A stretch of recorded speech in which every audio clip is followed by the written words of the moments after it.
আনন্দ ধ্বনি জাগা গগনে প্রিয়া তু জাগিয়া পুরাবে চাহিয়া বলো উঠো উঠো শ্রাবণে গভীর নিদামগনে জাগা আনন্দ ধ্বনি জাগা. He was already well known, though not of international fame, and I was overawed by his presence and by his quietness and beauty. He didn't say much. After all, it is half a century ago, but the memory of him sitting there in that dignified Harley Street dining room with the hansom cabs trotting up and down outside us remains with me, and I should like to bequeath it to you. The memory is vivid. The beard only slightly streaked with grey then, I think. The voice always gentle. And I do myself the credit of realizing then and there that I was in the company of a great man. The feeling of being in the presence of a great man, which the English novelist Ian Forster experienced, was shared by many who met Rabindranath Tagore in his prime. At first I thought the visitor must be one of the prophets stepped from the Old Testament. His grey hair hung down to his shoulders, his beard was long and fine, and his handsome figure was dressed in flowing robes which reached the floor. But what struck me most, and has remained ever since in my memory, was his face. It had a Christ-like gentleness, nobility, sadness and lovingness. I suddenly discovered I could not utter a word in the presence of this distant man who had been so close, so familiar to me through his poetry. But the odd thing was that admiration for Rabindranath did not necessarily mean familiarity with his work, for it was unlikely that the multitude that greeted him and extolled him in his tours abroad was conversant with all that the alien Bengali poet did or stood for. Professor Madariaga would like to draw a parallel with another great man. Einstein was admired by at least 1 million persons, for every one who could understand what he wrote. Tagore belongs to this rare category of spirits whose radiation flashes far out into the world beyond the direct action of their work. If Rabindranath had done nothing else in life, his efforts to bridge the gulf between East and West, to place humanity on a broader base, and to obliterate differences created by barriers of culture, these alone would have given him lasting eminence. But there were many more aspects to his personality. He asked us to get rid of these caste barriers, asked us to bring the Hindu and the Muslim together. He asked us to strive for the unity of the country. The enemies we have to fight are not the enemies from outside. They are those who dwell within us. And therefore it is, he insists again and again, that we have to correct our own hearts and minds. The revolution, the Hridaya Parivartana, has to take place in minds and hearts of our young people. So for him, education was the great instrument by which men's minds and hearts could be remolded to the pattern of what we think is the right idea.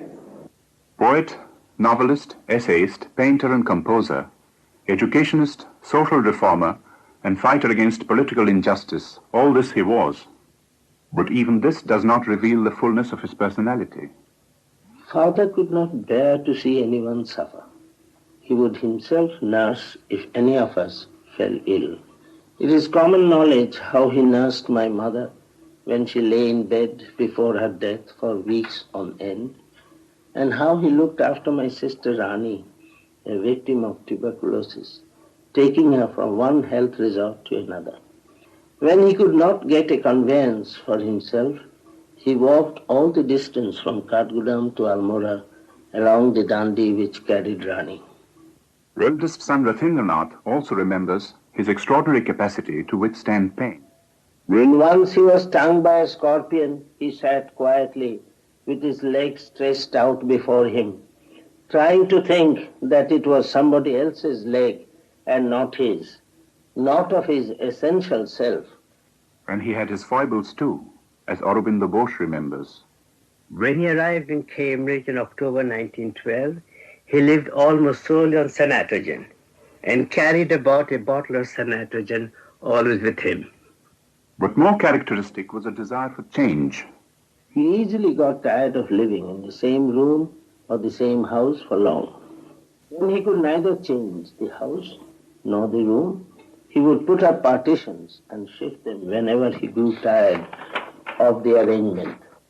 Shantiniketan bears testimony of this change-loving habit of his. There are more than a dozen cottages there in which he had lived at different times. He was also fond of changing the arrangement of the furniture and decorations to suit his mood at the time. In the early days, he had with infinite care renovated 2 dingy rooms in the ground floor of the Jorasanko house. For decoration, he had purchased a number of reproductions of English artists. With these, he plastered the walls. Later, these were successively replaced by Ravi Varma prints and paintings from Ramayana and Mahabharata by some unknown artist. The 19th century saw a great resurgence in the social, political, and cultural fields in Bengal, and the man who may be said to have been its architect had close ties with the Tagore family. But although Raja Rammohun Roy had been a friend of Rabindranath's grandfather, Dwarkanath, it was Dwarkanath's son who really proved to be his true spiritual successor. Rabindranath Tagore carried on Rammohun's unfinished task of tracing Hinduism to its monotheistic basis in the Upanishads and ridding it of its constricting bonds of orthodoxy. Rabindranath, born on the 8th of May, 1861, was Rabindranath's 14th child, and this was probably lucky for him, for there was so much that he could learn from the elders. Music and the arts ran in the family, and there was scarcely any branch of learning that at least one of the brothers had not mastered.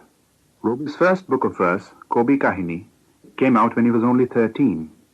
At the age of 17, he published imitations of the Vaishnava poets under the pseudonym of Bhanusingho. He was doubtless pleased with the fact that they took in many a critic of the day.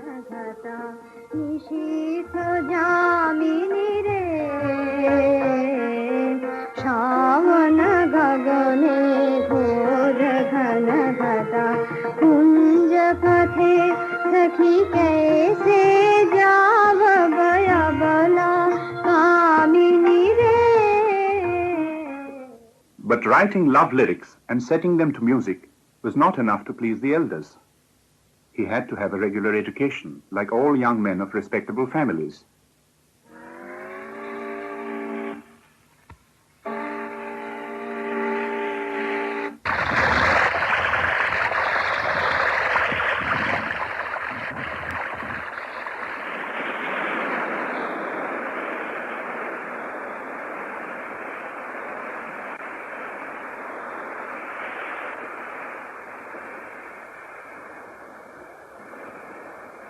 At the age of 18, Roby was sent out to England.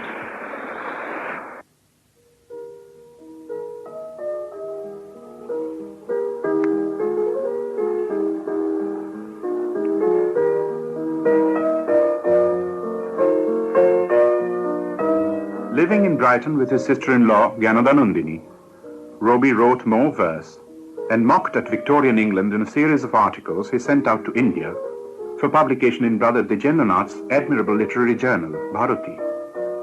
He also amused his niece and nephew with his musical antics. Indira was only 6 at that time. After all those years, I still remember how my uncle used to entertain us with his comic style of singing a particular Hindi song.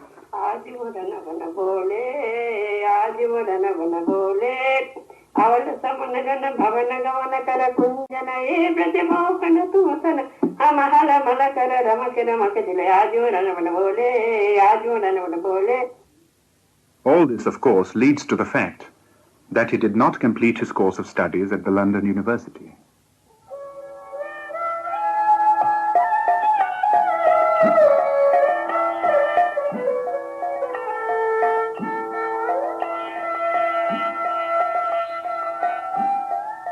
For all his facility for verse and music at this stage of his life, Rabindranath's emergence as a real poet, in his own reckoning, was yet to come.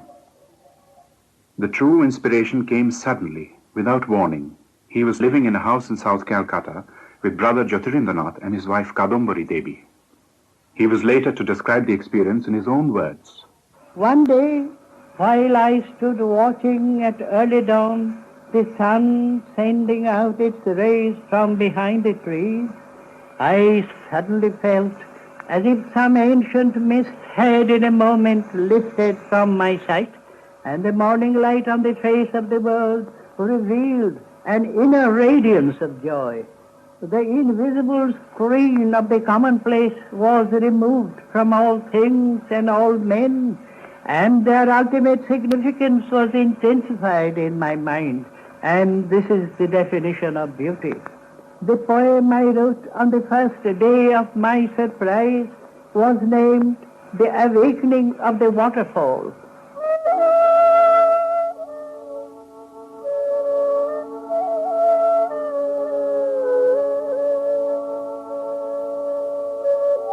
When father took over the management of the estates at Maharshi's instance, we moved over to Shilaida, a small village on the bank of the Padma in the district of Nadia. Rabindranath had married Mrinalini Devi in 1884. Maharshi's instructions to look after the family estates had arrived 2 months earlier. Rabindranath went to Shilaida 7 years later. At Shilaida, we lived an entirely different life, away from all contact with society and completely confined to ourselves. The rural surroundings, the wide expanse of the great Padma, the contact with simple village folk, all had a remarkably invigorating effect on the poet. Father's output of writing was perhaps at its maximum during the years spent at Shilaida.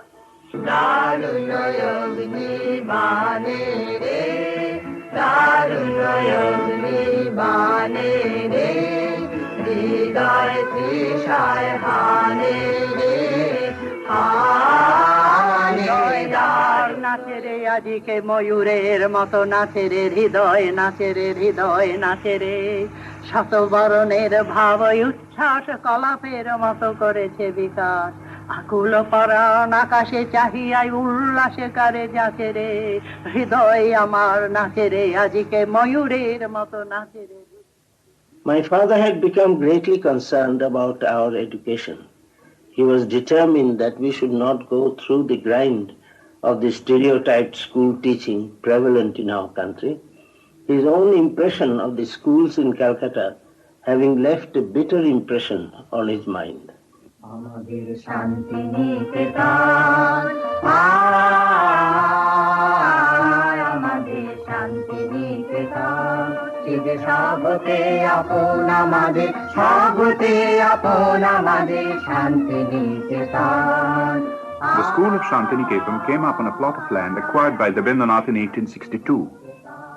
Among the noblest of his ideals, it was not an easy task to bring it into being. Personal belongings, as well as the copyright of his books, had to go. Neither pupils nor teachers were easy to come by. But Rabindranath was not prepared to give up, for he realized that most problems of the country could be solved if the basic one of education could be tackled. In the midst of all these came personal bereavement. His wife Mrinalini Devi and second daughter Renuka died within a year of the opening of the institution.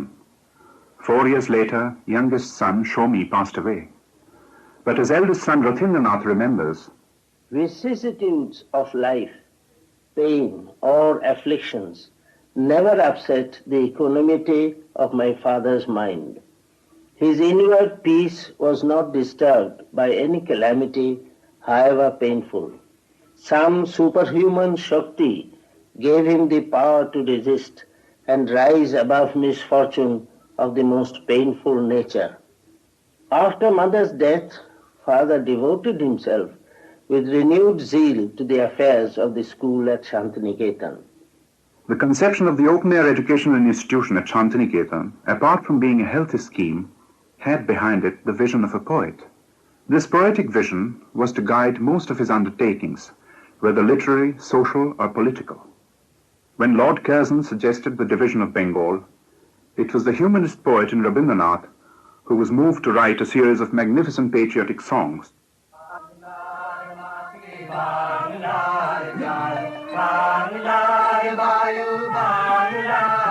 It was also he who suggested the exchange of bands of friendship between Hindus and Muslims. Vande Mataram!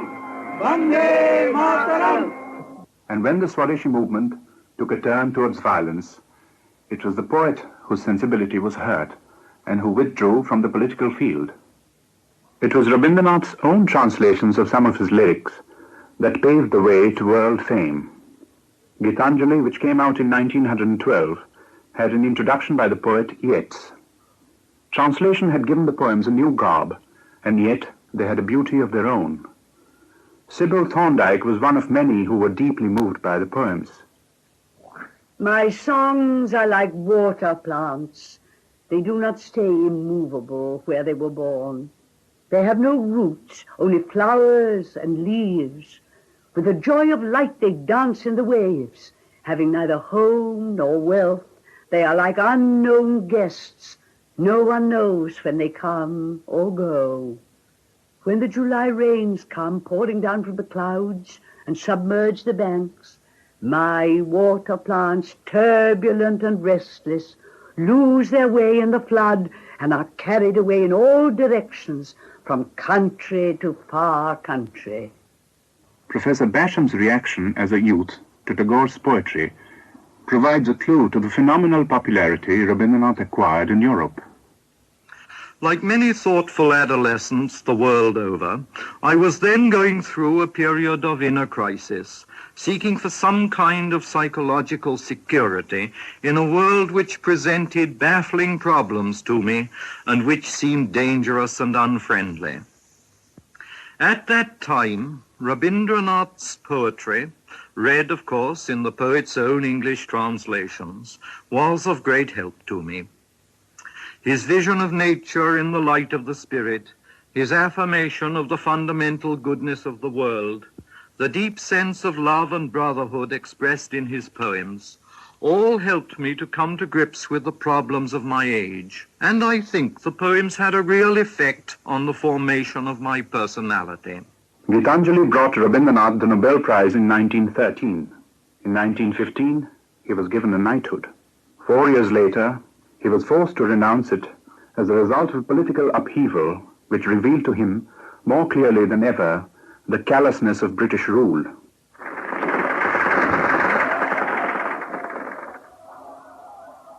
If his scathing condemnation of the massacre at Amritsar did not actually alter the course of imperialist policy, it certainly gave a wonderful boost to the ebbing morale of his countrymen.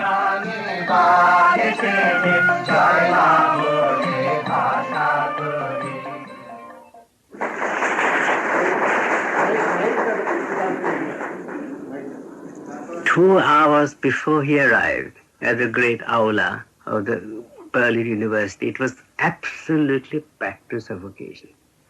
And Tagore, with his 4 or 5 companions, just could not enter. So I remember the famous Professor Harnack, the great theologian, liberal theologian. He stood up with his hands raised and said, I asked for 5 or 6 volunteers who would walk out with me from the hall so as to make room for Tagore. It was a very noble gesture, and he did walk out with 5 or 6 volunteers, and then Tagore could enter. So packed was the hall.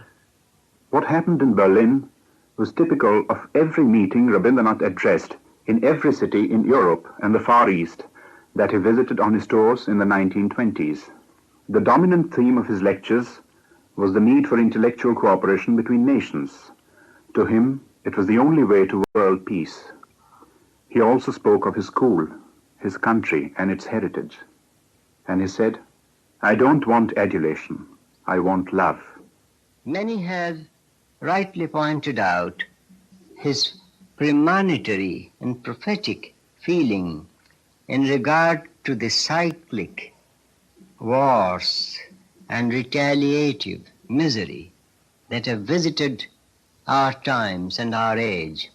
And he did speak out against the spirit of war and violence. He did so in Japan, he did so in India. He toured all over this country and Europe on the eve of the First World War and after it was over. And in between the wars, he was trying to give the message of some forms of international worship and work together, which would dissolve the hardness of our hearts and make for a true fellowship of minds, not an identification of religions, not a kind of false unification of cultures, but a real encounter by creative spirits of different countries and cultures.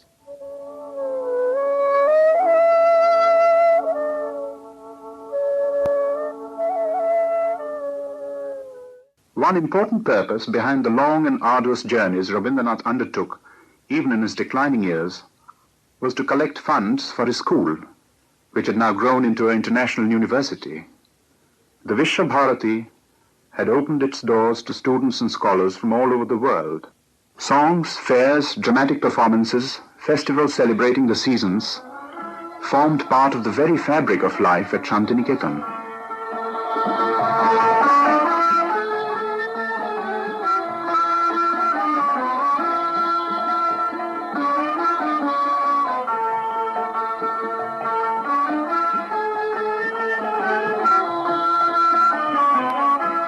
An important aspect of Rabindranath's great experiment consisted in organizing a drive towards improving conditions in the villages. Leonard Elmhurst remembers the occasion in America when Rabindranath first mentioned the idea to him. First of all, he had a sense of humor. Secondly, he came straight to the point and said, Mr. Elmhurst, I have a school, rather an academic school, in Bengal, and it's situated in the middle of the countryside. There are bare plains all round, and my father started this center, but around us are a number of Indian villages, and for years I've been interested in the village life of Bengal. But what worries me about these villages is that they seem to be in decay.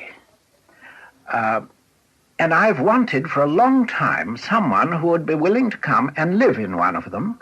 And I have a farm 1.5 miles away from our school. Elmhurst assumed the task Tagore had asked of him. And this gave us one of our relations. But at the end of 6 months, Tagore said, Elmhurst, will you formulate your findings? Because I want you to come with me to Calcutta and talk to the students in the university there about what you have found. Can you sum up what are the three main troubles? And I said, well, the odd thing is they all begin with M. Monkeys, malaria, and mutual mistrust. Besides Leonard Elmhurst, 2 other Englishmen gave themselves heart and soul to serving Tagore's cause. They were Charlie Andrews and Willie Pearson. Andrews, who knew Gandhi even before he knew Tagore, had an additional task to perform. C.F. Andrews was always known as the hyphen because he regarded part of his life work as the job of bringing Tagore and Gandhi together. The relationship between the two men was a unique one. Indeed, Tagore and Gandhi may be said to have stood for 2 dominant, differing, and yet complementary aspects of India. Pandit Jawaharlal Nehru admits to have been influenced by both. I was very much more closely in contact with Gandhiji, and he affected me tremendously. And yet, if I may say so, with all humility, my mind was a little more in tune with Tagore. And as I grew and as I saw more of Rabindranath, I was attracted to him more and more. Attracted, and at the same time I noticed, as I noticed in the case of Gandhiji too, how these 2 mighty men were constantly undergoing They were men full of humanity, full of life, full of song. At least Tagore obviously was, full of the joy of life. Rabindranath's last days were spent largely in Shantiniketan. His countrymen and the world at large had acclaimed him and paid homage to him. In a lifetime of ceaseless work, he had produced more than 50 volumes of poetry, over a dozen novels, numerous textbooks, essays, short stories and plays, well over 3,000 songs, and over 2,000 paintings. He might well have been content to rest on his laurels, but he wasn't.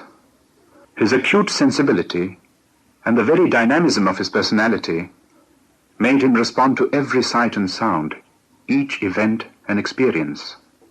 It left him no choice but to keep on creating to the end of his days. One of the last things he wrote was a message on his 80th birthday. It was an indictment of the civilization that had brought forth imperialist aggression, which was then about to destroy the very ideal that was dearest to his heart, the ideal of human brotherhood. When my mind was released from the black cavern of oblivion and woke up into an intolerable surprise, it found itself at the crater of a volcanic hellfire that spouted forth a stifling fume of insult to man.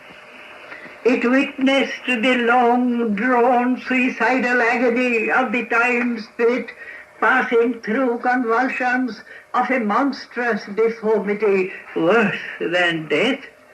Give me power, O awful judge, sitting on the throne of eternity. Give me a voice of thunder, that I may hurl imprecation upon this cannibal whose gruesome hunger spares neither women nor children, that my words of reproach may ever rock upon the heart throbs of a history humiliated by itself, till this age, choked and chained, finds the bed of its final rest in its ashes. On the 7th of August 1941, a few minutes after midday, the voice was stilled. Rabindranath died in the house where he was born. His ashes were brought back to Shantiniketan. To me, who was present when his ashes were brought back to Shantiniketan, to me his death seemed more than mere physical dissolution. I felt, and together with me all those who had lived within the orbit of this unique personality, that what had passed away was indeed a way of life, a way of thinking and feeling. One might almost say a way of dreaming, the like of which no age like ours could possibly reproduce again. And it is no exaggeration to say that we then were filled with a sense of awe and veneration which have never left us since. For I knew that no one who has ever been near him, whether Hindu or Muslim, Christian or Jew, black or white or yellow, could ever again escape into irony or sarcasm when either his common sense or his imagination failed him.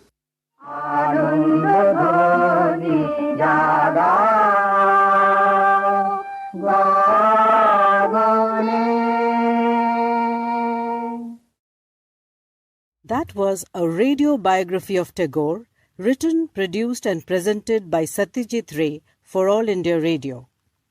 It was first broadcast in May 1961 during the Tagore Centenary.